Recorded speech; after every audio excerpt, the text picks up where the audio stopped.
चलो भाई बात करते हैं आज मौर्य काल की। इससे पहले हम लोग महाजनपद काल पढ़ चुके हैं। महाजनपद काल से पहले हम वैदिक काल को पढ़ चुके हैं और आज बात करेंगे मौर्य काल की। मौर्य काल एक ऐसा समय था भारतीय इतिहास का जहां से हम कह सकते हैं कि राष्ट्रीय राज्य की अवधारणा का आरंभ हुआ। राष्ट्रीय राज्य की अवधारणा से मतलब है कि एक साम्राज्य निर्माण का कार्य सबसे पहले मौर्य काल में ही हुआ है। इससे पहले आपने देखा था कि जो ऋग्वैदिक काल था, ऋग्वैदिक काल में कबीले हुआ करते थे, कबीलों के समूह को जन कहा जाता था। उत्तर वैदिक काल में ये जन थोड़े बड़े होकर के जनपद बने और उसके बाद महाजनपद काल में ये महाजनपद के रूप में विकसित हुए। इन्हीं महाजनपदों में से एक जो मगध था, यहाँ पर जो तमाम अन्य महाजनपद थे धीरे धीरे उनका विलय हो गया और मगध की जो साम्राज्यवादी नीतियां थी उसी के तहत मगध संपूर्ण उत्तर भारत की शक्ति का केंद्र बना और मगध से फिर उत्तर भारत की राजनीति का संचालन हुआ। इसी मगध में जो तमाम राजवंशों ने शासन किया, मैंने पिछले क्लास में आपको बताया है मगध में किन किन ने शासन किया था। तो मगध में हर्यक वंश से शुरुआत हुई जो ज्ञात वंश था। हर्यक वंश के बाद वहां पर फिर शिशुनाग वंश आता है। उसके बाद फिर यहाँ पर जो है नंद वंशों ने शासन किया और नंद वंशों को पराजित करके यहाँ पर फिर सीधे मौर्य वंश की स्थापना हुई। तो नंद वंश के अंतिम शासक जो थे घनानंद, उसको पराजित करके चंद्रगुप्त मौर्य ने अपने गुरु चाणक्य की सहायता से मौर्य साम्राज्य की स्थापना की। 25 वर्ष की आयु में किस प्रकार से चंद्रगुप्त ने एक राष्ट्रीय राज्य की स्थापना की, निसंदेह इसमें ये जो आप देख रहे हैं मैप, मैंने पिछले वीडियो में इस मैप को स्टडी किया था। यहाँ पर ये जो मगध आप देख रहे हैं, मगध संपूर्ण शक्तियों का केंद्र बना। ये जितने भी अन्य महाजनपद हैं धीरे धीरे मगध में मिल गए और पाटलिपुत्र या मगध से संपूर्ण सत्ता का केंद्र निर्धारित हुआ। और यहाँ पर फिर आगे चल करके इस मैप के माध्यम से मैं एक चीज आपको समझा दें, फिर आगे आज के क्वेश्चन पर हम चलें। इंपॉर्टेंट है ये कि ये जो, एक मिनट कलर इसका चेंज करके हम वापस आ जाएंगे मैप पर। ये आप देख रहे हैं तक्षशिला। ये तक्षशिला कहाँ पर है? ये गांधार की राजधानी तक्षशिला और ये है मगध। तो जो चाणक्य थे, ठीक है, चाणक्य जिनको कौटिल्य और विष्णुगुप्त के नाम से भी जाना जाता है, जिन्होंने अर्थशास्त्र लिखा था, ये जो चाणक्य है ये तक्षशिला विश्वविद्यालय के आचार्य थे। तक्षशिला विश्वविद्यालय जिस पश्चिमोत्तर प्रांत के बॉर्डर पर था, यहाँ से विदेशी आक्रमण का निरंतर भय और असुरक्षा से सुरक्षा प्राप्त करने के उद्देश्य से चाणक्य जो है वो यहाँ से मगध पहुंचे, पाटलिपुत्र पहुंचे। और जब ये पाटलिपुत्र पहुंचे उस समय पाटलिपुत्र में नंद वंश का शासन चल रहा था और घनानंद यहाँ का शासक था, घनानंद। ठीक है, तो यहाँ पर इस बात से कि ये जो आचार्य कौटिल्य है, ये इतना लंबा रास्ता, तब के हिसाब से बहुत लंबा रास्ता था, ये आज पाकिस्तान में पड़ता है, इतना लंबा रास्ता क्रॉस करके ये पाटलिपुत्र आए। इसका मतलब है कि इस समय उत्तर भारत में सत्ता का केंद्र पाटलिपुत्र में था, मगध में था और एक बहुत ही विस्तृत शासन के रूप में ये स्थापित हो चुका था। घनानंद बड़ा ही क्रूर भी था, शक्तिशाली भी था, तो इसने एक बड़े साम्राज्य की स्थापना की। तो कौटिल्य यहाँ से सहायता मांगने आए थे घनानंद से विदेशी आक्रमण से, क्योंकि विदेशी आक्रमण के कारण शिक्षा में अवरोध होता था और तक्षशिला विश्व स्तरीय यहाँ पर यूनिवर्सिटी हुआ करती थी। ठीक है, तो ये यहाँ पर आए, ये भी इस बात का सबूत है कि मगध कितना शक्तिशाली था। लेकिन ये जो घनानंद है, इन्होंने कौटिल्य की सहायता करने के बजाय घनानंद के दरबार में कौटिल्य का अपमान किया गया और इसी अपमान से आहत होकर के कौटिल्य जब वापस गए तो यहीं पर इनको रास्ते में एक बालक मिला। बदला लेने की इन्होंने ठान ली थी, इन्होंने सौगंध खाई थी। कहा जाता है कि इनके दरबार में इनकी हंसी उड़ाई गई और वहीं पर इनके बालों की जो चोटी थी कौटिल्य की वो खुल गई। कौटिल्य ने सौगंध ली कि मैं इस अपने बालों को तब तक नहीं बांधूंगा जब तक मैं नंद वंश का समूल नाश नहीं कर देता। ये सौगंध लेकर के जब कौटिल्य वापस जाते हैं तो रास्ते में ही इनको यहाँ पर सीमांत प्रांत में ही यहाँ पर इन्होंने बड़े ही निराश थे, इन्होंने देखा कि एक बालक जो है वो अन्य बालकों के साथ एक खेल खेल रहा है, गेम खेल रहा है। उस खेल का नाम भी यहाँ पर एक बार पूछ लिया गया था। उस खेल का नाम था राजकीलम। राजकीलम नामक एक खेल जो है वो खेल रहा था और यहीं पर एक बालक था जो राजा बना हुआ था और राजा के रूप में यह बालक जिस प्रकार से बच्चों के समूह को संगठित कर रहा था, उनका प्रशासन और उनका नेतृत्व कर रहा था, इसमें भविष्य के प्रशासनिक गुण देखे कौटिल्य ने। कौटिल्य की जो अनुभवी आंखें थी, उन्होंने समझ लिया था कि ये जो बालक है ये राजा के रूप में किस प्रकार से जो संगठन बना रहा है, जैसे बच्चे खेलते हैं ना डॉक्टर और मरीज का खेल, आप सबने भी खेला होगा ऐसे ही। तो कौटिल्य ने इसकी प्रतिभा को पहचाना, ये बच्चा कोई और नहीं बल्कि भविष्य का एक जो है चक्रवर्ती शासक चंद्रगुप्त मौर्य के रूप में स्थापित हुआ। कौटिल्य ने इस बालक को अपने साथ लिया, ग्वाले से इसको खरीद लिया जो इसका मालिक था, और इसको लेकर के चंद्रगुप्त मौर्य को लेकर के ये अपने साथ गए। इसी तक्षशिला विश्वविद्यालय में इन्होंने इसकी शिक्षा दीक्षा की और इसको तैयार किया। बाद में अपने गुरु कौटिल्य की सहायता से कौटिल्य की सहायता से चंद्रगुप्त मौर्य ने घनानंद को पराजित करके यहाँ पर मौर्य वंश की नींव डाली, और फिर यहीं पर कौटिल्य प्रधानमंत्री बने मगध साम्राज्य के। तो इसके आगे की बात हम क्लास के माध्यम से करेंगे, क्वेश्चन के माध्यम से करेंगे। ये शुरुआती कहानी थी जो जानना बहुत जरूरी था। ठीक है, इसको जान करके आप ये समझ पाए कि किस प्रकार से यहाँ पर स्थापना हुई मौर्य वंश की। अब ये मौर्य वंश का पूरा मैप है, आप इस मैप के माध्यम से ये समझ सकते हैं कितना विस्तृत साम्राज्य रहा होगा। यानी कि हम कह सकते हैं कि ये पहला राष्ट्रीय राज्य था। पहले राष्ट्रीय राज्य का आप साइज देख लीजिए, पूरा ये यहाँ से लेकर के, ये वास्तव में जब चंद्रगुप्त मौर्य ने सेल्यूकस को पराजित किया तो पश्चिमोत्तर प्रांत के जो क्षेत्र हैं, अराकोशिया, कंधार वगैरह, ये भी मिल गए थे कौटिल्य को, चंद्रगुप्त मौर्य को। आगे हम आएंगे तो इस मैप को दोबारा ले लेंगे। सेल्यूकस निकेटर के साथ जब चंद्रगुप्त मौर्य का युद्ध होता है, तो उसके बाद जब चंद्रगुप्त मौर्य सेल्यूकस को पराजित कर देता है, दोनों के बीच संधि होती है। उसी संधि में सेल्यूकस ने अपनी पुत्री का विवाह किया चंद्रगुप्त मौर्य के साथ, और दहेज के रूप में 5 प्रांत दे दिए। उसके बाद का ये मैप है। तो चंद्रगुप्त मौर्य के समय ये पूरा मैप, और अशोक ने बाद में इसमें और ज्यादा विस्तार किया। यहाँ पर कलिंग दिखाई दे रहा है, तो चंद्रगुप्त मौर्य के बाद ये कलिंग बाद में शामिल हुआ है, कौटिल्य इसमें अशोक ने किया है। ये विस्तृत मैप बता रहा है कि मौर्य साम्राज्य का विस्तार कितना बड़ा था, एक अभूतपूर्व, इससे पहले कभी भी इतिहास में इतना बड़ा साम्राज्य स्थापित नहीं हुआ था। अब हम देखते हैं इसी मौर्य साम्राज्य के प्रश्नों के आधार पर कैसे प्रश्न बनते हैं। काफी बड़ा चैप्टर है, और भी प्रश्न यहाँ से निकल के आएंगे। फिलहाल ये पहला टॉपिक हमारा यहाँ से शुरू हो जाता है पहले प्रश्न के रूप में। क्वेश्चन है, सूची 1 के प्रांतों, यानी कि सूची 1 में प्रांत दिए गए हैं और सूची 2 में उनकी राजधानी दी गई है। तो आपको सुमेलित करना है और बताना है किस प्रांत की कौन सी राजधानी थी। ये जो 4 प्रांत हैं ये अशोक के समय है, क्योंकि ये जो कलिंग है, कलिंग जो है ये अशोक ने जोड़ा है। पहले चंद्रगुप्त मौर्य आता है, उसके बाद जो है यहाँ पर बिंदुसार आता है, और बिंदुसार के बाद आता है अशोक। तो कलिंग मौर्य साम्राज्य का हिस्सा कब बना? अशोक के शासनकाल में। तो उसी समय फिर ये 4 प्रांतों में विभाजित हो जाता है। तो आपको बताना है कि कौन से प्रांत की राजधानी कौन सी थी, और उसी के आधार पर सही कूट का उत्तर आपको चुनना है। ठीक है, तो सबसे पहले यहाँ पर प्रश्न क्या है? सबसे पहला प्रश्न है कि उत्तरापथ की राजधानी कौन सी थी। एक एक करके इसको अगर हम मैच करते हैं तो हमारा आंसर आसानी से निकल आएगा। तो उत्तरापथ की राजधानी कौन सी थी? उत्तरापथ, तक्षशिला। उत्तरापथ की राजधानी कौन सी थी? तक्षशिला। सबसे पहले इसमें तक्षशिला को जोड़ दीजिए। तक्षशिला वही गांधार। तो उत्तरापथ ये यहाँ तक आता था मैप के, अभी जो मैंने बताया उसी मैप में आप समझ रहे होंगे। उत्तरापथ जहाँ पर गांधार की राजधानी तक्षशिला थी, यह उत्तरापथ प्रांत की राजधानी भी थी। दक्षिणापथ की राजधानी कहाँ थी? स्वर्णगिरी। दक्षिणापथ की राजधानी कहाँ थी? स्वर्णगिरी। मध्य देश की राजधानी कहाँ थी? पाटलिपुत्र, जहां से सत्ता का संचालन होता था। और कलिंग की राजधानी कहां पर बनाई गई? तोशली। राजधानी से मतलब है प्रशासनिक केंद्र, यानी कि इन तमाम प्रांतों का जो प्रशासनिक केंद्र था वो इनके माध्यम से संभाला जाता था। इन क्षेत्रीय प्रशासनिक केंद्रों के माध्यम से इतने बड़े साम्राज्य को संगठित कर पाए मौर्य शासक। और ये उस समय हुआ जब राष्ट्रीयता की भावना कोई ज्यादा विकसित नहीं थी, लेकिन उसके बावजूद कोई बहुत बड़ा विद्रोह नहीं हुआ। इतने बड़े साम्राज्य को कैसे संगठित रखा? निश्चित तौर पर मौर्य साम्राज्य की जो प्रशासनिक व्यवस्था थी अभूतपूर्व थी। आपको आश्चर्य होगा ये जान करके कि आज भी भारत के प्रशासन में मौर्य साम्राज्य के बहुत सारे तत्व शामिल किए जाते हैं, जिनमें कौटिल्य का साप्तांग सिद्धांत भी आगे आएगा। कौटिल्य ने अर्थशास्त्र में साप्तांग सिद्धांत का जो अपना ब्यौरा दिया है कि 7 अंगों के साथ किस प्रकार से राज्य का संचालन होता है, इनकी हम आगे बात करेंगे। तो ये अपने आप में अभूतपूर्व था। इसके आधार पर उत्तर आप जरा देख लें। ए का 4 ये मिल गया, बी का 3 मिल गया है ना, सी का 1 और डी का 2। राइट आंसर है ऑप्शन ए। ठीक है, चलते हैं अगले प्रश्न की ओर। कौटिल्य के अर्थशास्त्र के अनुसार स्थानीय एक प्रशासनिक इकाई थी। आज के ज्यादातर प्रश्न प्रशासन से होंगे, और इसके आगे फिर चंद्रगुप्त मौर्य, और फिर उसके बाद अशोक से लेकर के आएंगे। अशोक की एक अलग यूनिट लेकर के आएंगे, क्योंकि ये बहुत इंपॉर्टेंट है, काफी क्वेश्चन यहाँ से पूछे जाते हैं।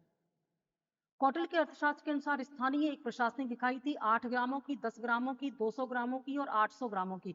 यहाँ पर हमें पता होना चाहिए कि जो अर्थशास्त्र में जो प्रशासन का विभाजन किया गया था वो किस प्रकार से किया गया था। तो हम क्रम यहाँ पर लगा देते हैं, ठीक है। जिला यानी कि सबसे पहले क्या था, सबसे पहले था राज्य या साम्राज्य, उसका विभाजन जिला में हुआ था। जिले के बाद आता था स्थानीय, जिले के बाद क्रमशः घटते हुए क्रम में स्थानीय, स्थानीय के बाद आते थे दो द्रोणमुख, दो द्रोणमुख आते थे प्रशासनिक इकाई के रूप में।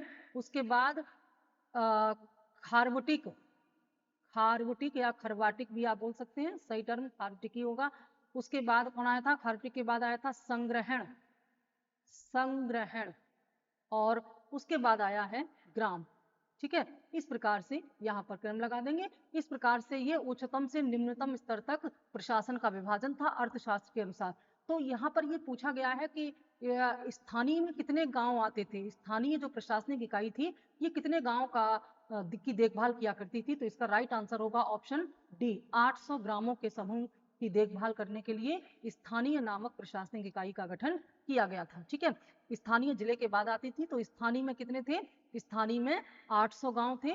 और ये जो दो द्रोणमुख हैं प्रत्येक के अंतर्गत 400 आते थे, एक द्रोणमुख के कंट्रोल में 400 गांव और दूसरे के में 400 गांव, तो ये उसकी देखभाल किया करते थे।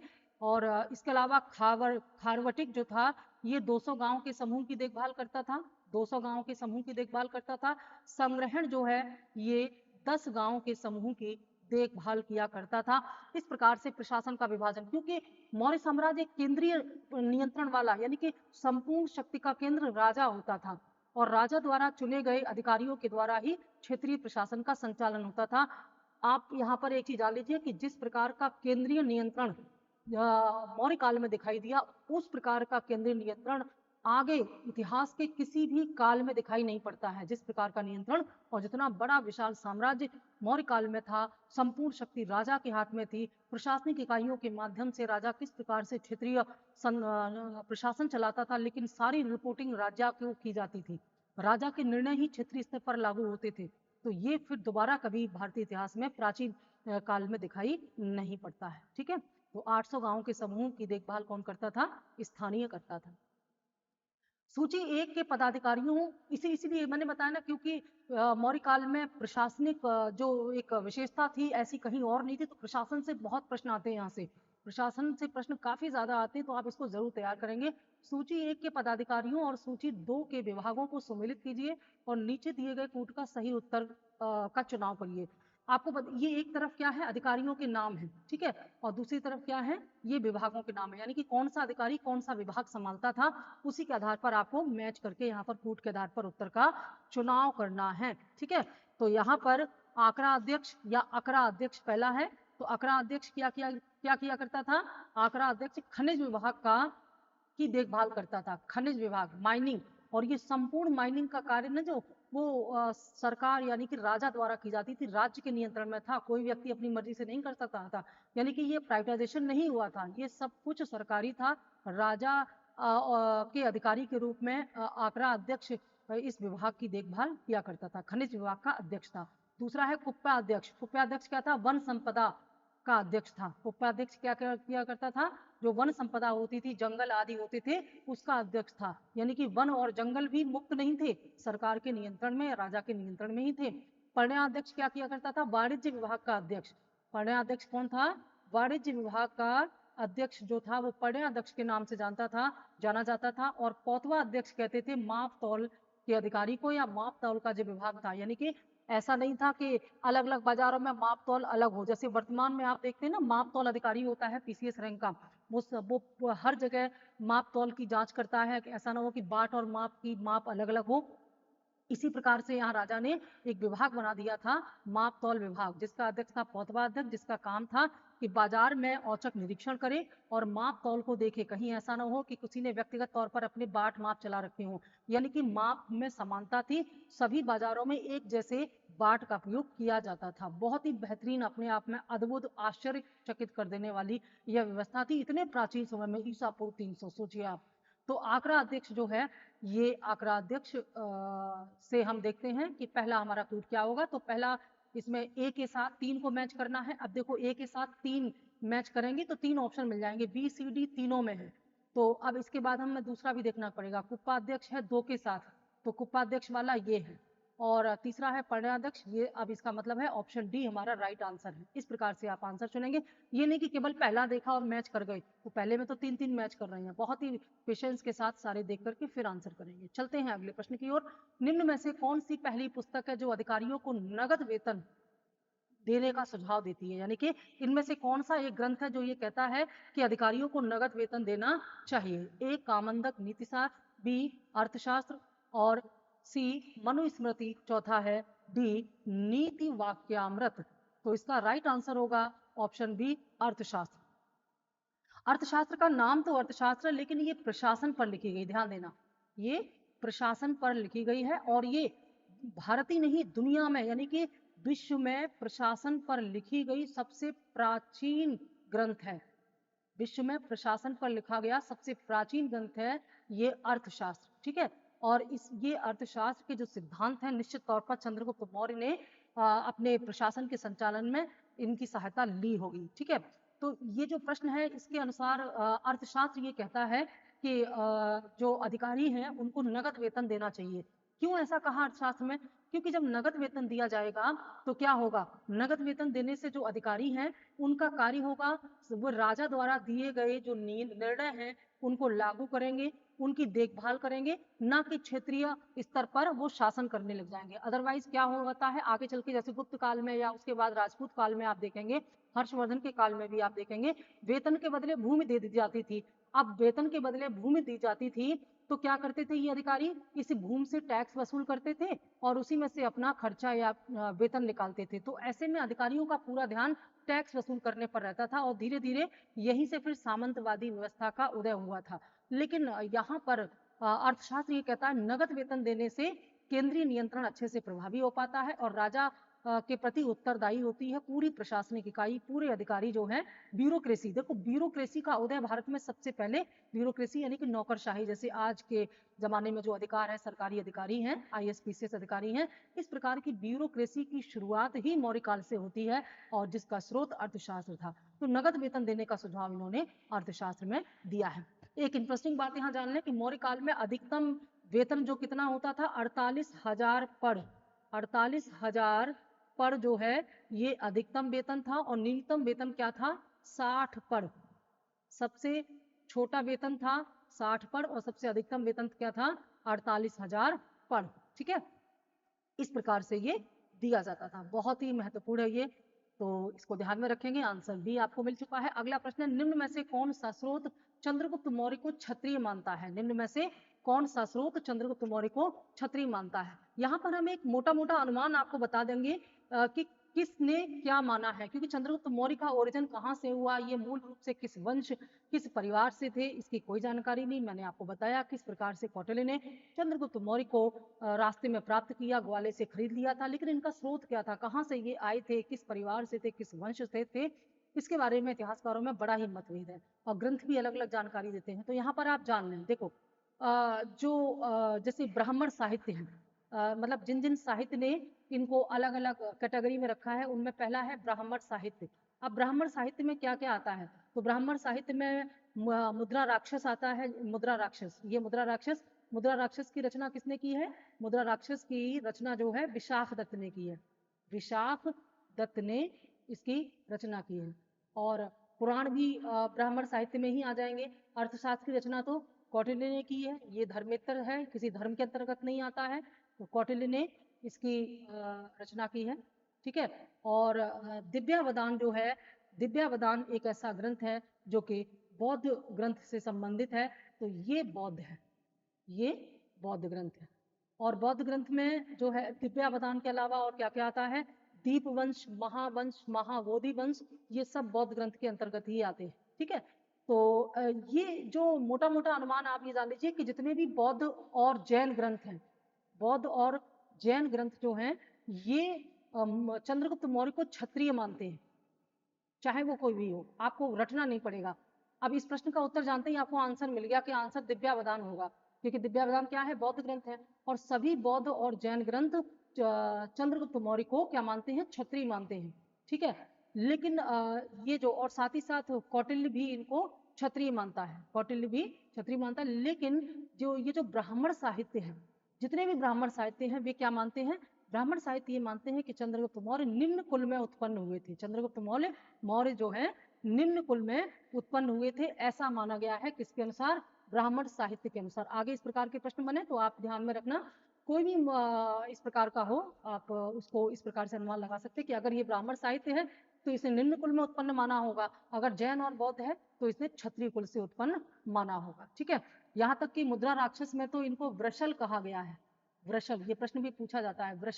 वृषल का मतलब ही होता है कुलहीन। वृषल का मतलब होता है कुलहीन या निम्न कुल में उत्पन्न। ठीक है, ऐसा ये मानते हैं। पुराण भी इनको निम्न जाति का मानते हैं, चंद्रगुप्त मौर्य को, लेकिन यहाँ पर दिव्यावधान ये मानता है कि ये क्षत्रिय थे। ठीक है, चलते हैं अगले प्रश्न की ओर। राज्य के 7 अंगों में किसका उल्लेख नहीं है? मैंने आपको बताया था कि अर्थशास्त्र में राज्य के 7 अंग बताए गए हैं और इन्हीं 7 अंगों के द्वारा राज्य का संचालन होता है। देखो, अर्थशास्त्र एक ऐसा ग्रंथ है, अर्थशास्त्र एक ऐसा ग्रंथ है जो कौटिल्य ने लिखा और जो 15 अधिकरणों में विभाजित है। ये भी याद रखना, एक बार पूछ लिया गया। जो भी आम बोलते हैं ना, समझो प्रश्न का ही उत्तर है वो। तो 15 अधिकरण है, अधिकरण मतलब अध्याय, 15 अधिकरणों में ये विभाजित है। ठीक है, और इस अर्थशास्त्र में राज्य के संचालन के लिए जिन 7 अंगों की आवश्यकता बताई है, आपको बताएं इनमें से कौन नहीं है? दूत, जनपद, कोश और मित्र। तो उनमें दूत नहीं है, दूत की कोई बात नहीं है। तो चलो जान लेते हैं कि राज्य के 7 अंग कौन से हैं जिन्हें साप्तांग सिद्धांत कहा जाता है। आगे भी प्रश्न पूछा जा सकता है। तो इसमें पहला जो है वो बताया गया स्वामी या राजा। ये कौटिल्य कहते हैं कि राज्य का संचालन करने के लिए सबसे पहले एक राजा की जरूरत होती है। ये राजा क्या होता है? साम्राज्य का सिर होता है। जैसे हमारे शरीर में जो भूमिका सिर की होती है, एक साम्राज्य में वही भूमिका राजा की होती है। पहला अंग ये है राज्य का। ठीक है, दूसरा अंग ये क्या बताते हैं? दूसरा अंग ये बताते हैं अमात्य। अमात्य, ठीक है, और अमात्य की भूमिका क्या है? अमात्य आंखों के समान है, आंखें हैं, राज्य की आंखें हैं अमात्य, इसलिए अमात्य अपनी आंखों से जो भी देखता है वो राजा को बताता है और राजा अपनी बुद्धिमत्ता से फैसले लेता है। ये यानी कि अमात्य राजा के सबसे करीबी होता था, सूचनाएं देना और राजा को राज संचालन में सहायता देना। राजा अपने राज संचालन में जो एक प्रकार से सलाह है वो अमात्यों से ही मांगता था, अमात्यों की सलाह से ही। आप अमात्यों की तुलना वर्तमान सचिव से कर सकते हैं। जो वर्तमान सचिव होते हैं, हर विभाग में एक सचिव होता है और ये सचिव जो है सीधे सरकार के पास जो है, जैसे मुख्य सचिव होता है तो मुख्य सचिव संपूर्ण राज्य की जानकारी मुख्यमंत्री को देते हैं। ऐसे ही हर विभाग में अपने अपने सचिव होते हैं जो जानकारी मुख्य सचिव को देते हैं और मुख्य सचिव वो जानकारी किसको देते हैं? मुख्यमंत्री को। आज भी ये व्यवस्था है। तो ये अमात्य कोई और नहीं बल्कि वर्तमान सचिव की भांति हुआ करते थे, जो बहुत ही टैलेंटेड होते थे। कौटिल्य कहता है किसी भी सामान्य व्यक्ति को अमात्य नहीं बनाया जा सकता, बहुत ही टैलेंटेड, क्योंकि राजा इन्हीं पर निर्भर है राज्य का संचालन करने के लिए। आज भी आप देखेंगे कोई भी आईएएस अधिकारी सीधे सचिव नहीं बनता है, वो पहले एसडीएम डीएम बनेगा, उसके बाद फिर जाकर के जब उसके पास एक्सपीरियंस हो जाएगा तब जाकर के वो सचिव पद पर आता है। क्योंकि सचिव जो है वो काफी टैलेंटेड होना चाहिए, उसके पास एक्सपीरियंस होना चाहिए। टैलेंटेड तो डीएम भी होते हैं बट एक्सपीरियंस, जो जॉब करने का एक्सपीरियंस है वो उनके पास बाद में आता है, जॉब के बाद। तो ये अमात्य आंखों के समान होते, दूसरे अंग हैं ये राज्य के, अकॉर्डिंग टू कौटिल्य या अर्थशास्त्र। तीसरे नंबर पर क्या आता है? तीसरे नंबर पर आता है, ये हम बात कर रहे हैं कौटिल्य के साप्तांग सिद्धांत की, बहुत अच्छे से इनको याद कर लेना। साप्तांग सिद्धांत या कौटिल्य अर्थशास्त्र, राज्य के 7 अंग भी इनको कह सकते हैं। तो इनमें तीसरे नंबर पर एक बता दिया हमने, दूसरा ये बता दिया, तीसरा क्या है? तीसरा है जनपद। ठीक है, जनपद। जनपद क्या होता है? जनपद वह क्षेत्र होता है, ये ध्यान से समझना, जनपद वह क्षेत्र होता है जहां तक राज्य का विस्तार हो। यानी कि किसी राज्य की अगर सीमाएं स्पष्ट नहीं होती हैं तो उस राज्य का संचालन करने में बहुत समस्या आती है। तो जनपद संप्रभुता का निर्धारण करता है, सॉवरेंटी जिसको बोलते हैं। जैसे भारत की सीमाएं अगर अस्पष्ट हैं, आप देखो चीन और पाकिस्तान बॉर्डर पर सीमाएं अस्पष्ट होने की वजह से कितनी समस्या आती है। तो जनपद एक ऐसा भूभाग होता है जो पूरी तरह से राजा के नियंत्रण में हो और राजा वहां पर अपना निर्णय लागू कर सके जो स्पष्ट हो, ये यहाँ पर होता है। और जनपद जंघाओं की भांति होती हैं, जंघाओं की भांति ये भूमिका निभाती हैं, जंघाएं होती हैं ये राज्य की। चौथे स्थान पर क्या आता है? चौथे स्थान पर आता है कोश, दुर्ग। चौथे स्थान पर आएगा दुर्ग। ठीक है, ये साप्तांग सिद्धांत में चौथा अंग क्या है? दुर्ग। और दुर्ग दुर्ग की तुलना किससे करता है कौटिल्य? दुर्ग की तुलना करता है बाहों से, बाहें। अब ये वर्तमान में अगर हम इनकी तुलना करें दुर्ग की, तो दुर्ग आप इस प्रकार से मानिए जिस प्रकार से सीमावर्ती क्षेत्रों में हमारी मिलिट्री के कैंप लगे होते हैं, उनकी जो, ताकि वो सीमाओं की सुरक्षा कर सकें और दुश्मन जो है वो हमारे देश में ना आ सकें, इसलिए दुर्ग बनाए जाते हैं सीमावर्ती क्षेत्रों में। तो उसी प्रकार से ये कौटिल्य कहता है कि दुर्ग का होना बहुत जरूरी है, जहां पर सैनिक सीमा की रक्षा करते हैं। ये बाहों के समान है, राज्य की भुजाएं हैं ये। पांचवें स्थान पर जो है वो साप्तांग सिद्धांत का पांचवें स्थान पर क्या आता है? पांचवें स्थान पर आता है दंड। दंड आता है। और दंड की तुलना किससे की गई है? दंड की तुलना की गई है सेना से। सेना से की गई है दंड की तुलना। यहाँ पर क्रमशः अगर देखें तो दंड से ऊपर कोष आता है, यहाँ पर ये क्रम, छठे क्रम पर दंड आता है और पांचवें क्रम पर आ जाता है कोष। कोष यानी कि फंड, है ना? फंड यानी कि, और ये क्या है? धन है, धन। ठीक है। अब जैसे कौटिल्य कहता है कि जिस प्रकार की राज्य रूपी जहाज की जो धुरी है वो उसका फंड होता है, यानी कि किसी राज्य का संचालन तभी अच्छी तरीके से होता है जब राज्य के पास पर्याप्त धन हो, फंड हो। और एक अच्छा फंड बनाने के लिए क्या करना चाहिए? सरकार को टैक्स लगानी चाहिए। ध्यान देना, टैक्स की बात भी सबसे पहले कौटिल्य ही करता है। बड़ी इंटरेस्टिंग बात कहता है कौटिल्य। कौटिल्य कहता है एक राजा को इस प्रकार से टैक्स लगाना चाहिए जिस प्रकार से मधुमक्खी फूलों से रस निकालती हैं, बिना फूलों को नुकसान पहुंचाए अधिक से अधिक रस निकालती हैं, इसी प्रकार से राजा को टैक्स लगाना चाहिए। और इस टैक्स से प्राप्त धन का इस प्रकार से जनता के कल्याण में वितरण करना चाहिए जिस प्रकार से बादल बिना भेदभाव के बरसात करते हैं। ठीक है, ये उस समय के बादल थे। आजकल के तो बादल भी बरसात करते हैं, जहां मन करता वहीं फट जाते हैं और जहां मन करता है वहीं सूख जाते हैं। ये टैक्स। और अब ये जो टैक्स की बात करता है, इसके अलावा सब्सिडी की बात भी सबसे पहले यही करता है। सब्सिडी में क्या होता है? सरकार प्राप्त धन का जनता के कल्याण में इस्तेमाल करती है, उसको सब्सिडी कहते हैं। तो टैक्स और सब्सिडी जैसे आधुनिक जो कॉन्सेप्ट है ये भी अर्थशास्त्र में कौटिल्य ने इस्तेमाल किए थे। और 6 हो गए, छठा है दंड। दंड का मतलब है सेना। कौटिल्य कहता है कि राज्य के पास अपनी एक अच्छी सेना होनी चाहिए जो राज्य की सुरक्षा के लिए बहुत जरूरी है। और सबसे लास्ट में 7वां है मित्र। कौटिल्य कहता है कि जिस राज्य के जितने ज्यादा मित्र होते हैं वो मित्र क्या है? कान के समान है। मित्र की तुलना कान से की गई है। जितने ज्यादा मित्र होंगे राज्य का स्थायित्व उतना ही ज्यादा होगा। इससे हमें ये सीख मिलती है। हमारी विदेश नीति का संचालन इन्हीं साप्तांग सिद्धांतों से होता है, जिसमें मित्र का मतलब होता है पड़ोसी देश। पड़ोसी देशों के साथ हमारे मित्रवत व्यवहार हो, ये साप्तांग सिद्धांत हमें संदेश देता है। ये थे साप्तांग सिद्धांतों के 7 अंग। आगे भी प्रश्न बन सकते हैं। आप देख रहे हैं इन सातों में दूत कहीं नहीं है, जनपद, कोश और मित्र हैं, पर दूत कहीं भी नहीं है। चलते हैं अगले प्रश्न की ओर। खारवेल ने अधोलिखित में से अपनी किस शासनकाल में तंसुली से अपनी राजधानी तक नहर का पुनर्निर्माण रिकंस्ट्रक्शन कराया था? ठीक है। अब ये खारवेल कौन था? ध्यान रखना, खारवेल कलिंग का शासक था। कलिंग का शासक था। और ये कब था?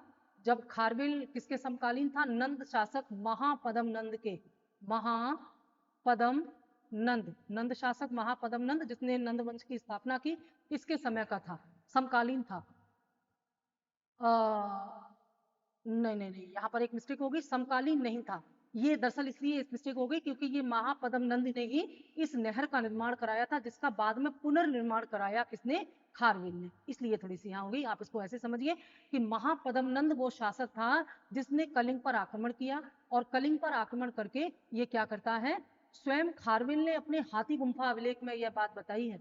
हाथी गुम्फा अभिलेख, हाथी गुम्फा अभिलेख, उदयगिरी उड़ीसा में। इस हाथी गुम्फा अभिलेख में खारवेल ये कहता है कि महापद्म नंद जिस जैन प्रतिमा को कलिंग से उठा करके ले गया था, उस जैन प्रतिमा को मैंने वापस ला करके स्थापित किया। और साथ ही साथ इसी अभिलेख से यह पता चलता है कि खारवेल ने इस झील का पुनर्निर्माण कराया। ये वही झील थी जिसका निर्माण महापद्म नंद ने कराया था। ध्यान देना, ये वही झील थी जिसका निर्माण महापद्म नंद ने कराया।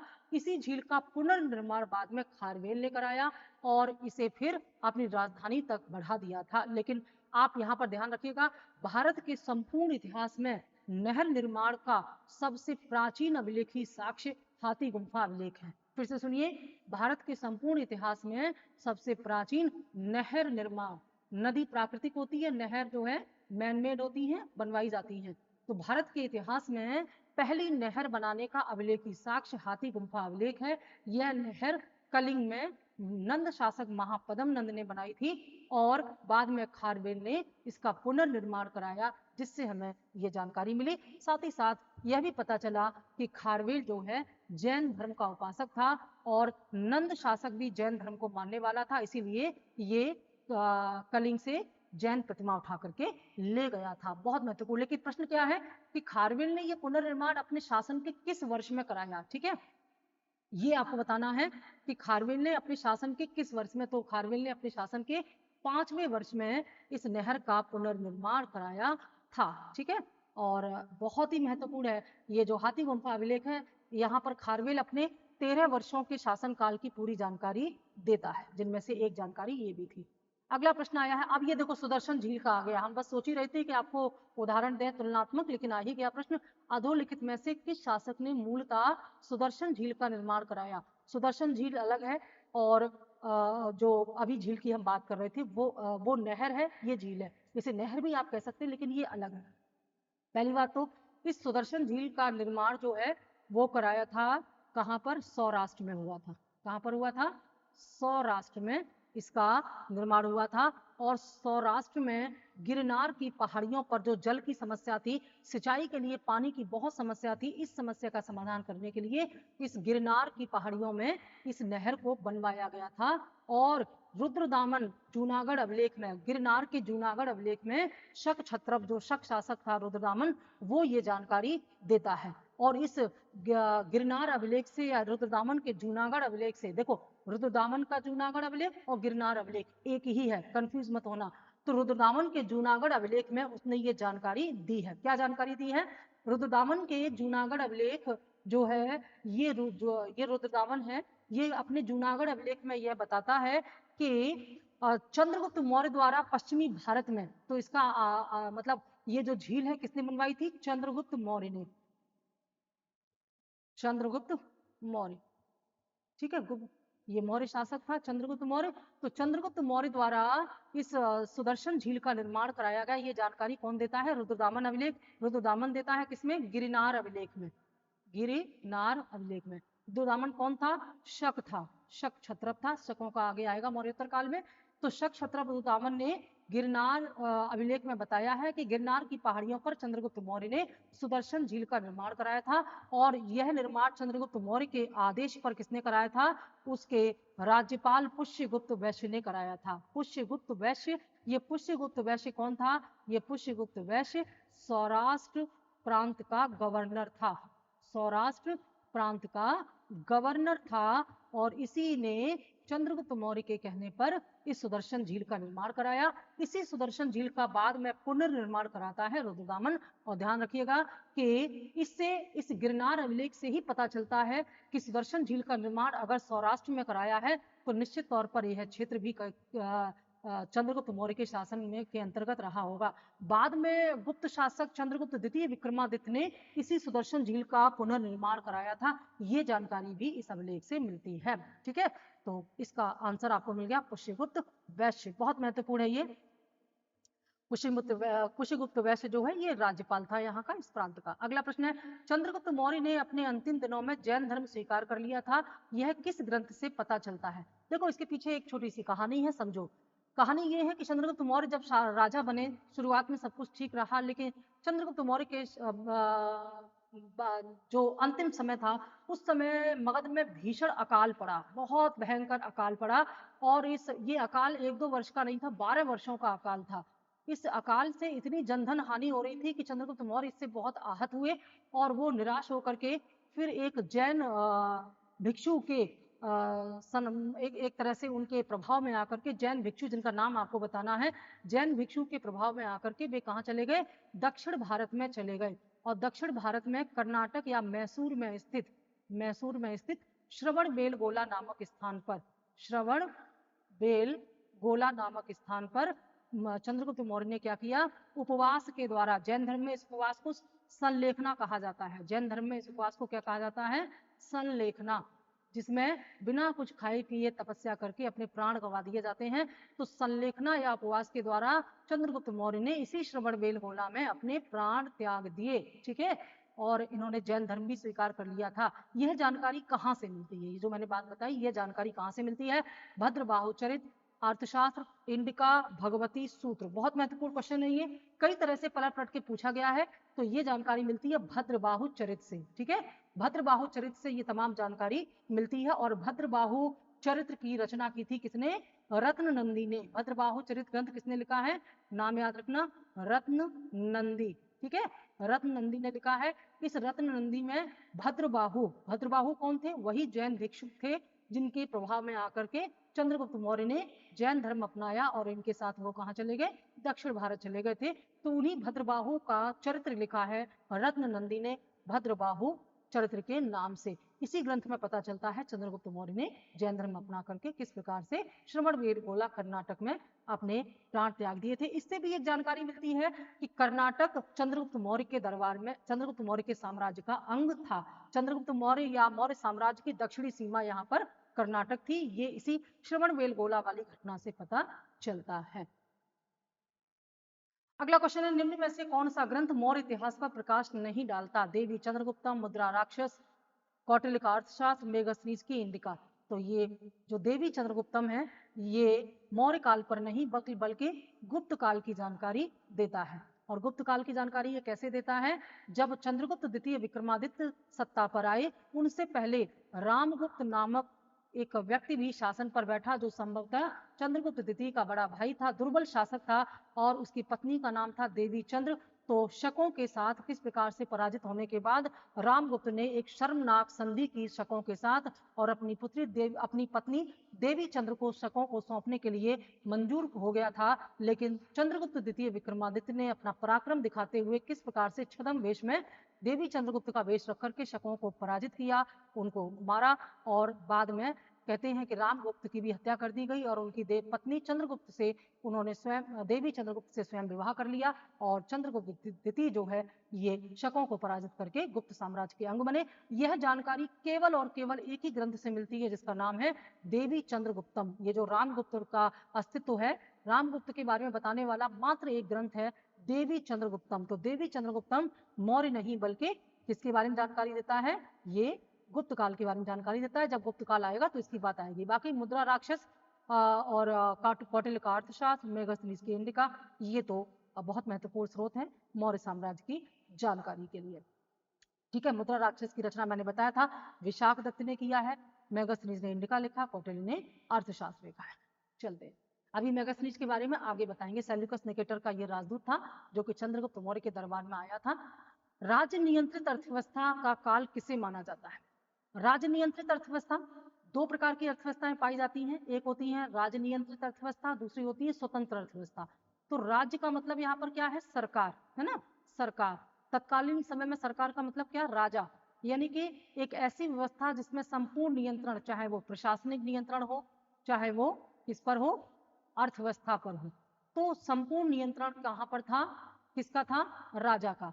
जो दूसरी प्रकार की उदार अर्थव्यवस्था होती हैं या स्वतंत्र अर्थव्यवस्था होती हैं, उदार अर्थव्यवस्था में किसी का नियंत्रण नहीं होता, राज्य का नियंत्रण नहीं होता, बल्कि बाजार के आधार पर ये अर्थव्यवस्थाएं स्वतः ही परिवर्तित होती रहती हैं। जैसे वर्तमान में 1991 के बाद भारत की अर्थव्यवस्था, 1991 से पहले भारत की अर्थव्यवस्था कैसी थी? राज्य नियंत्रित थी। लेकिन 1991 के बाद भारत की अर्थव्यवस्था उदार हो चुकी है। ठीक है, वर्तमान संदर्भ में। लेकिन प्राचीन संदर्भ में भारत की पहली राज्य नियंत्रित अर्थव्यवस्था ये मौर्य काल में थी। पीछे मैंने बताया संपूर्ण क्षेत्र पर, चाहे वो प्रशासन हो, चाहे वो आर्थिक संदर्भ हो, चाहे वो सेना हो, हर क्षेत्र पर राज्य का नियंत्रण होता था। राज्य मतलब राजा का नियंत्रण होता था। इस प्रकार का केंद्रीय नियंत्रण किसी अन्य काल में भारत में दोबारा दिखाई नहीं देता है। अगला प्रश्न है, चंद्रगुप्त मौर्य के प्रारंभिक जीवन का विवरण प्रस्तुत किया गया है। चंद्रगुप्त मौर्य के आरंभिक जीवन का विवरण कहाँ दिया गया है? ए वायु पुराण में, बी महावंश टीका में, सी दीप वंश में, और डी अर्थशास्त्र में। ठीक है, ये जानकारी, आरंभिक जीवन से संबंधित जानकारी कहाँ से मिलती है ये आपको बताना है। तो आरंभिक जीवन की जो जानकारी है वो मिलती है महावंश टीका से। ये जो महावंश टीका बी ऑप्शन है ये इसका सही आंसर है। और महावंश टीका क्या है? ये एक बौद्ध ग्रंथ है। महावंश टीका बौद्ध ग्रंथ है। देखो ये जो बौद्ध है ना, बौद्ध और जैन, ये बड़े उदार हैं मौर्य शासकों के प्रति। कारण क्या है कि चंद्रगुप्त मौर्य जो है ये जैन था, और अशोक जो है एक महान बौद्ध प्रचारक हुआ है बाद में। तो ये दोनों ही जो धर्म है या ग्रंथ हैं, ये मौर्यों को क्षत्रिय भी मानते हैं और इनके बारे में काफी कुछ ऐसा बोलते हैं। आगे भी आएंगे हम, जब अशोक के बारे में बताएंगे तो बौद्धों के बारे में और बेहतरीन आपको बताएंगे। यहाँ पर ये आपको जानना है कि महावंश टीका एक बौद्ध ग्रंथ है, और यहीं से चंद्रगुप्त मौर्य के आरंभिक जीवन के बारे में जानकारी मिलती है। इसके अलावा जो है, और ये यही महावंश जो है, महावंश टीका में बताया गया है कि चंद्रगुप्त जो है मौर्य नामक क्षत्रिय वंश से उत्पन्न थे। मौर्य नामक क्षत्रिय वंश से उत्पन्न थे, इसी मौर्य के नाम पर इन्हें मौर्य सरनेम से जाना गया, ऐसा महावंश टीका कहता है। ठीक है, इसके अलावा अन्य बौद्ध ग्रंथ जैसे दीपवंश, महाबोधि वंश, दिव्यावदान, ये भी बौद्ध ग्रंथ हैं, और ये भी चंद्रगुप्त मौर्य के बारे में महत्वपूर्ण जानकारी देते हैं। ठीक है, चंद्रगुप्त मौर्य की एक पत्नी सेल्यूकस निकेटर की पुत्री थी, उसका नाम क्या था? चंद्रगुप्त मौर्य की एक पत्नी सेल्यूकस निकेटर की पुत्री थी, उनका नाम क्या था? ये बड़ा ही महत्वपूर्ण प्रश्न है, थोड़ा इसके बारे में हम विस्तार से आपको बताएंगे। देखो, जब सिकंदर जो है, सिकंदर पश्चिमोत्तर प्रांत पर आक्रमण करके ब्यास नदी के पश्चिम की तरफ से ही वापस चला गया था, तो उसके बाद जब सेल्यूकस की मृत्यु, जब सिकंदर की मृत्यु हो जाती है, तो उसके जो तमाम जो प्रांतपति थे या जो गवर्नर थे, वे वहां पर अपना अपना अधिकार कर लेते हैं। तो ऐसा ही सेल्यूकस था। सेल्यूकस ने क्या किया, पश्चिमोत्तर प्रांत में अपना विस्तार करना, साम्राज्य का विस्तार करना शुरू कर दिया। लेकिन तब तक यहाँ पर मगध में कौन आ चुका था? मौर्य साम्राज्य की स्थापना हो चुकी थी। मौर्य साम्राज्य की स्थापना जब यहाँ हो चुकी थी, तो यहाँ मगध में कौन था? मगध में था चंद्रगुप्त मौर्य। ठीक है, यहाँ पर चंद्रगुप्त मौर्य आ चुके थे, और यहाँ पर सेल्यूकस थे। तो सेल्यूकस जिस प्रकार से अपने साम्राज्य का विस्तार कर रहे थे, वे चंद्रगुप्त मौर्य जैसे महत्वाकांक्षी जो राजा था, शासक था, उसके अनुकूल नहीं था। तो चंद्रगुप्त मौर्य ने सेल्यूकस, और पश्चिमोत्तर प्रांत में बहुत अशांति हो रही थी सेल्यूकस के साम्राज्य विस्तार की वजह से। तो चंद्रगुप्त मौर्य और सेल्यूकस का जो एक तरह से टकराहट थी, वो जो होना जरूरी हो गया था। समय था 305 304 ईसा पूर्व। ईसा पूर्व में माइनस में चलती हैं तारीखें। तो 305 304 ईसा पूर्व में सेल्यूकस और निकेटर के बीच में एक युद्ध होता है। इस युद्ध में क्या हुआ है? इस युद्ध में सेल्यूकस जो है पराजित हो जाता है, और चंद्रगुप्त मौर्य की विजय हो जाती है। जब चंद्रगुप्त मौर्य की यहाँ विजय हो जाती है, तो दोनों के बीच में क्या होता है? एक संधि होती है। दोनों के बीच में एक संधि होती है। अब क्योंकि जीते हुए राजा के पक्ष में होती है ये संधि, तो इस संधि की शर्तों के अनुसार सेल्यूकस निकेटर को अपनी पुत्री का विवाह चंद्रगुप्त मौर्य के साथ करना था, और साथ ही साथ 5 प्रांत भी दहेज के रूप में देने थे। तो जिस पुत्री का, ध्यान रखना, यह भारत का पहला अंतरराष्ट्रीय विवाह था, और ये ऐसा पहला विवाह था जिसमें दहेज का लेन देन हुआ है। ठीक है ना? उस पुत्री का नाम क्या था? हेलेन। कहीं कहीं हेलेना भी मिलता है, लेकिन हेलेन इसका जो है सही नाम है। तो सेल्यूकस निकेटर की पुत्री का नाम हेलेन था, जिसका विवाह चंद्रगुप्त मौर्य के साथ हुआ है। इसके अलावा जो 5 प्रांत दहेज में मिले हैं, उनके नाम भी बताएंगे, स्थान भी बताएंगे। और इसके अलावा प्लूटार्क ये कहता है कि चंद्रगुप्त मौर्य ने भी उपहार के रूप में सेल्यूकस को 500 हाथी दिए थे। ठीक है, सेल्यूकस ने चंद्रगुप्त मौर्य को जो प्रांत दिए थे दहेज में, उनके नाम आप जान लो, और मैप के आधार पर हम इनके नाम बताएंगे। एक बार पीछे आपको ले चले, बहुत महत्वपूर्ण है, थोड़ी मेहनत पड़ेगी, लेकिन आपको समझ में आ जाएगा बहुत बढ़िया से। ठीक है, इस मैप के माध्यम से हम आपको ये चीज बेटर समझा सकेंगे, जिससे आप समझ सकेंगे कि जब ये संधि हुई, उसके बाद कैसे साम्राज्य का विस्तार हुआ है चंद्रगुप्त मौर्य का। देखो, तो इसमें पहला नाम क्या है जो कि सेल्यूकस ने चंद्रगुप्त मौर्य को दहेज के रूप में दिए थे? पहला है एरिया। एरिया या हेरात। देखते हैं यहाँ पर एरिया हेरात कहाँ पर है, अगर आसानी से मिल जाए तो अच्छा है, नहीं तो वापस चलेंगे हम लोग, क्योंकि मैप अलग अलग है ना। एरिया, ये रहा एरिया, देखो ये है एरिया। ठीक है, एरिया या हेरात एक ही है। दूसरा है अराकोशिया। अराकोशिया या कंदहार। अराकोशिया, कंदहार। तीसरा है जड्रोशिया, मकरान तट पर, ये है जड्रोशिया। ठीक है, ये जड्रोशिया यहाँ मिल गया। इसके अलावा काबुल। काबुल का नाम है यहाँ पर पेरिपेनिसदाई। काबुल, 4 राज्य दिए थे ना, तो काबुल और मिल जाए तो बात बन जाए। फिर पेरिन शायद पुराने नाम से दिया हो। गांधार यहाँ पर यही कहीं रहा होगा, इसको नाम मिल नहीं रहा है।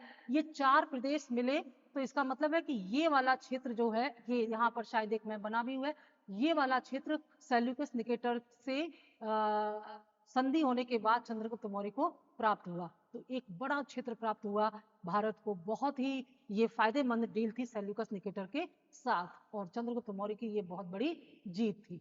ठीक है, चलते हैं हमारे प्रश्न पर जहां से हमने आपको छोड़ा था। तो प्रश्न नंबर कौन सा चल रहा था हमारा, देखते हैं। हाँ, क्वेश्चन नंबर ये चल रहा था। तो चंद्रगुप्त मौर्य की एक पत्नी का नाम जो कि सेल्यूकस की पुत्री थी, हेलेन था। यहाँ पर ध्यान दें कि चंद्रगुप्त मौर्य के दरबार में सेल्यूकस ने अपना एक राजदूत भी भेजा जिसका नाम था मेगस्थनीज। इस मेगस्थनीज ने चंद्रगुप्त मौर्य के दरबार में रहा और अपनी आंखों देखा हाल पूरा प्रशासनिक विवरण लिखा है। चंद्रगुप्त मौर्य के प्रशासन के बारे में अगर जानना है तो इंडिका सबसे महत्वपूर्ण ग्रंथ है। ठीक है, ये इसकी व्याख्या। चलते हैं अगले प्रश्न में। प्राचीन भारत में सेंड्रोकोटस नाम से जाने जाने वाला भारतीय शासक कौन था? सेंड्रोकोटस। ठीक है, तो सेंड्रोकोटस किसे कहा गया है और किसने कहा है सेंड्रोकोटस? बहुत ध्यान देना कि जो यूनानी लेखक थे, यूनानी लेखक ने चंद्रगुप्त मौर्य के लिए सेंड्रोकोटस नाम का इस्तेमाल किया है। चंद्रगुप्त मौर्य ने चंद्रगुप्त मौर्य के लिए सेंड्रोकोटस नाम इस्तेमाल किया है। किसने? यूनानियों ने। यूनानी लेखों में इनका नाम ये मिलता है, यूनानी लेखकों ने इनके लिए नाम मिला है। और ये जो सेंड्रोकोटस है ये चंद्रगुप्त मौर्य ही है, ये बात सबसे पहले किसने बताई? विलियम जोन्स ने। ये ज्यादा महत्वपूर्ण है, विलियम जोन्स। विलियम जोन्स वो पहले विद्वान थे जिन्होंने इस बात को डिकोड किया कि सेंड्रोकोटस कोई और नहीं बल्कि चंद्रगुप्त मौर्य ही है। और इसके अलावा जो एरियन और प्लूटार्क थे, एरियन और जो प्लूटार्क थे, एरियन और प्लूटार्क ने चंद्रगुप्त मौर्य को क्या कहा है? एंड्रोकोटस। एंड्रोकोटस। एंड्रोकोटस जो है चंद्रगुप्त मौर्य के लिए एरियन और प्लूटार्क ने यूज किया है, जबकि तो सेंड्रोकोटस और एंड्रोकोटस दोनों की पहचान चंद्रगुप्त मौर्य से ही की जाती है। तो विलियम जोन्स ने ये बात का पता लगाया। चलते हैं आगे। चंद्रगुप्त मौर्य अपने जीवन के अंतिम वर्षों में एक जैन साधु के साथ दक्षिण भारत चला गया था। उस जैन साधु या जैन मुनि का नाम क्या था? बहुत आसान हो गया क्योंकि अभी पीछे हम पढ़ चुके हैं। उसका नाम था भद्रबाहु। देखो, जब ये भद्रबाहु के साथ चंद्रगुप्त मौर्य जो है ये दक्षिण चले गए और स्थूलभद्र के साथ जो मगध में रह गए, ये मगध में रह गए थे और ये दक्षिण चले गए थे, है ना। तो जो दक्षिण चले गए थे वही आगे चलकर क्या बने? ये आगे चलकर के बने दिगंबर। दिगंबर जो बाद में विभाजित हो गया ना जैन धर्म दो संप्रदायों में, तो दिगंबर संप्रदाय बना जो दक्षिण में भद्रबाहु के साथ चले गए थे, और जो स्थूलभद्र के साथ मगध में रह गए थे ये क्या बने? श्वेतांबर। आज भी हैं श्वेतांबर। ठीक है, तो श्वेतांबर और दिगंबर का ये जो अंतर है ये यहीं से आया, क्योंकि इसके बाद जब इनमें मतभेद हुए तो फिर ये सारी अलग अलग हो गए। ठीक है, आगे चलते हैं। ग्रीक राजाओं द्वारा पाटलिपुत्र में, ग्रीक किसको कहते हैं? ग्रीक कहते हैं यूनान। ठीक है, मैंने उस दिन बताया था आपको, ग्रीक यूनान को कहते हैं। ग्रीक या ग्रीस एक ही है, ग्रीक यूनान को कहते हैं। और फारस जो है, फारस या पर्शिया किसको कहते हैं? ईरान को। ये ध्यान में रखना आप। तो पूछ रहे हैं कि ग्रीक राजाओं द्वारा पाटलिपुत्र में 3 राजदूत भेजे गए, इनके नाम, 2 नाम तो यहाँ दिए गए हैं, तीसरा नाम आपको बताना है। पहला नाम दिया गया है मेगास्थनीज, दूसरा नाम दिया गया है डायमेकस, तो तीसरा नाम क्या था? तो तीसरा नाम इसमें था डायोनिसियस। ठीक है, डायोनिसियस। यानी कि ग्रीक राजाओं द्वारा भारत में 3 जो ये भेजे गए हैं, मेगास्थनीज, डायमेकस और डायनिसियस। ध्यान से समझिएगा। मेगास्थनीज, इसके बारे में थोड़ा विस्तार हम आपको बताएंगे। मेगास्थनीज जो है ये किसने भेजा था? सेल्यूकस ने भेजा था। मेल्यूकस, ये मेगास्थनीज सेल्यूकस ने भेजा था किसके दरबार में? चंद्रगुप्त मौर्य के दरबार में। चंद्रगुप्त मौर्य के दरबार में आया था सेल्यूकस का राजदूत मेगास्थनीज। इसके अलावा ये जो बाकी 2 हैं डायमेकस और डायनिसियस, ये दोनों बिंदुसार के दरबार में आए हैं। इनमें जो ये डायमेकस था, ध्यान देना, जो डायमेकस था, ये डायमेकस जो है ये किसने भेजा है? ये डायमेकस जो है ये सीरिया के शासक एंटियोकस प्रथम ने भेजा है। ये सीरिया का राजदूत था, सीरिया ने भेजा है। सीरिया का शासक था जिसका नाम था एंटियोकस प्रथम, उसने भेजा। और जो डायोनिसियस था, डायोनिसियस जो है ये मिस्र का राजा था, टॉलमी द्वितीय फिलाडेल्फस, इसने भेजा है डायोनिसियस को। और डायमेकस और डायोनिसियस दोनों आए हैं किसके दरबार में? ये दोनों आए हैं बिंदुसार के, सॉरी, बिंबिसार के दरबार। बिंदुसार और बिंबिसार बड़ा कंफ्यूजन हो जाता है, तो बिंबिसार के दरबार में ये आए हैं। ठीक है। बिंदुसार, फिर कंफ्यूज हो गया, बिंदुसार और बिंबिसार, एक हर्यक वंश से था। बिंबिसार हर्यक वंश का संस्थापक था और ये मौर्य वंश का है बिंदुसार। बिंदु और बिंब थोड़ा सा अंतर है ना, तो टंग स्लिप कर जाती है। तो बिंदुसार के दरबार में डायमेकस और डायोनिसियस आए। ठीक है, इस प्रश्न का उत्तर है डायोनिसियस। अगला प्रश्न, मौर्य दरबार में मिस्र के राजा टॉलमी द्वितीय फिलाडेल्फस का दूत कौन था? अभी जो बताया वहीं से प्रश्न है। तो टॉलमी द्वितीय फिलाडेल्फस का जो दूत था, राजदूत था, जो कि बिंदुसार के दरबार में आया था, उसका नाम था डायोनिसियस। क्या नाम था? डायोनिसियस। ठीक है। अगला प्रश्न है, बिंदुसार के शासनकाल अशोक को बिंदुसार के शासनकाल में अशोक को जिस अंचल अंचल मतलब क्षेत्र या प्रांत का शासन भार दिया गया था वह कौन सा था? A Takshashila, B Ujjaini, C Kathiawar, D A और बी दोनों, यानी कि तक्षशिला और उज्जैनी दोनों। आंसर हमारा डी होगा, तक्षशिला और उज्जैनी दोनों। कैसे? जब अशोक जब जब बिंदुसार के दरबार में जब तक्षशिला में विद्रोह हुआ था, तो तक्षशिला के विद्रोह को दबाने के लिए अशोक को भेजा गया और अशोक ने बड़े ही सूझबूझ से इस विद्रोह को दबा दिया, जिससे बहुत प्रभावित हुआ जो है बिंदुसार, और बाद में फिर उसको उज्जैनी का राज्यपाल बना दिया था। ठीक है, कुमारामात्य जिसको कहते हैं, उज्जैनी का कुमारामात्य बाद में इसको बना दिया गया था। ठीक है, उपराजा या उपराजपाल इस प्रकार के बना दिया। तक्षशिला उज्जैनी दोनों में ही रहा है। जब अशोक का शासनकाल आया तो अशोक के शासनकाल में तक्षशिला में फिर से विद्रोह हुआ। दूर दराज का क्षेत्र था, विद्रोह हो जाता था, तो अशोक ने तक्षशिला के विद्रोह को दबाने के लिए अपने पुत्र कुणाल को भेजा था। और यहाँ पर जान लीजिए कि अशोक के दो बेटे थे, दो बेटियां थी। बेटों का नाम था कुणाल और महेंद्र, और बेटियों का नाम था संघमित्रा एवं चारुमती। तो इस प्रश्न का उत्तर है ए और बी दोनों सही हैं। नेक्स्ट, अशोक के निम्नलिखित उत्तराधिकारियों में से किसने देवानाम प्रिय की उपाधि का प्रयोग किया? किसने देवानाम प्रिय की उपाधि का प्रयोग किया? दशरथ, संप्रति, कुणाल और सुयश। देखो, अशोक ने तो देवानाम प्रिय की उपाधि धारण की ही थी, पूछा है अशोक के उत्तराधिकारियों में से, तो जाहिर सी बात है यहाँ अशोक का नाम नहीं होगा। तो अशोक के उत्तराधिकारियों में कौन था जिसने ये उपाधि धारण की थी, ये बात आपको बतानी है। देवानाम प्रिय की उपाधि तो दशरथ ने, ठीक है, दशरथ ने देवानाम प्रिय की उपाधि का प्रयोग किया था। ये यहाँ पर बहुत महत्वपूर्ण है। अशोक ने तो किया ही था, अशोक के अलावा दशरथ ने भी किया है, और ये पुरातात्विक जानकारी, पुरातात्विक स्रोतों से ये जानकारी मिलती है। ठीक है, पुरातात्विक स्रोतों की जानकारी मिलती है। और ये जो पुरातात्विक स्रोत है ये कहाँ से मिलते हैं? ये नागार्जुनी पहाड़ी पर जो आजीवक संप्रदाय के लिए इन्होंने गुफाएं बनवाई थी, वहां पर अभिलेख से ये जानकारी मिलती है। बहुत महत्वपूर्ण ग्रंथ है ये, मतलब स्रोत है। क्वेश्चन है, लास्ट क्वेश्चन है, किसने कहा था कि राजा को मंत्रियों से परामर्श लेना चाहिए, अकेला पहिया नहीं चल सकता, है ना? एक चीज यहाँ पर और बता दें कि अशोक के जो अभिलेख हैं इनको पढ़ने में जो सबसे पहले सफलता मिली है वो मिली है जेम्स प्रिंसेप को। जेम्स प्रिंसेप ने ना ब्राह्मी लिपि में लिखे गए जो अभिलेख थे अशोक के, वो पढ़े हैं 1837 में। 1837 में जेम्स प्रिंसेप ने पहली बार अशोक के अभिलेख जो कि ब्राह्मी लिपि में थे वो पढ़े हैं, और उसमें भी देवानाम प्रिय शब्द था। लेकिन जो जेम्स प्रिंसेप है वो कंफ्यूज हो गए, उन्होंने बताया कि ये देवानाम प्रिय श्रीलंका का शासक था, लेकिन बाद में पता चला कि ये श्रीलंका का शासक नहीं था, बल्कि श्रीलंका के बौद्ध ग्रंथों में देवानाम प्रिय शब्द अशोक के लिए इस्तेमाल किया गया, ये बाद में पता चला। फिलहाल इस प्रश्न का उत्तर है, किसने कहा था कि राजा को मंत्रियों से परामर्श लेना चाहिए, अकेला पहिया नहीं चल सकता? कौटिल्य, कामंदक, मेघातिथि और नारद। इसका आंसर होगा ए कौटिल्य। अर्थशास्त्र में कौटिल्य कहता है, अर्थशास्त्र में कौटिल्य कहता है कि राजा अकेले नहीं चल सकता, राजा को मंत्रियों से परामर्श लेना चाहिए, इसीलिए तो इसने साप्तांगिक सिद्धांत दिया और अमात्य यहाँ पर बताए। अमात्य के अलावा और भी मंत्री जो हैं इनसे सलाह लिया जाए। ये कहते हैं कौटिल्य कहते हैं कि राज रूपी रथ का पहिया बिना अमात्यों के नहीं चल सकता, ऐसा उन्होंने कहा। तो सही आंसर होगा ये थे हमारे आज के क्वेश्चन। और अगला क्वेश्चन हम जो वीडियो लेकर के आएंगे वो अलग से चंद्रगुप्त मौर्य पर लेकर के आएंगे, फिर उसके बाद हम अशोक पर लेके आएंगे, क्योंकि ये दोनों ही राजा जो शासक हैं इनसे बहुत सारे प्रश्न पूछे गए हैं, ऐसा पाया गया। तो जहां से ज्यादा प्रश्न आते हैं वो अलग से टॉपिक हम ले लेते हैं। तो ये था हमारा आज का वीडियो।